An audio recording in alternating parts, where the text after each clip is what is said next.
Bagsak sa kamay ng batas ang top 1 most wanted person sa bayan ng Kawayan, Ilocos Sur na naharap sa kasong 3 counts of lascivious conduct.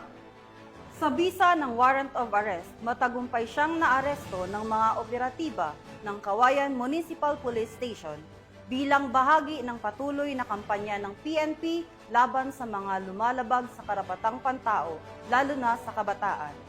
Police Master Sergeant Marvin J. Romero, sa report.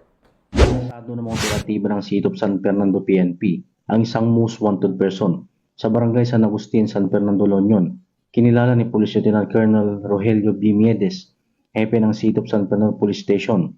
Ang akusado ni Alias Nardo, 49 years old, residente ng barangay Upper Banks, Barangay Puro, San Fernando, La Union.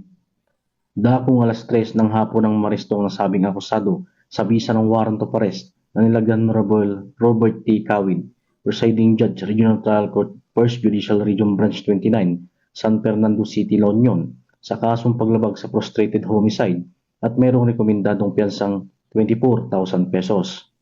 Samantala, nasa kustodiya ng City of San Fernando Police Station ang nasabing akusado para sa tamang dokumentasyon at disposisyon.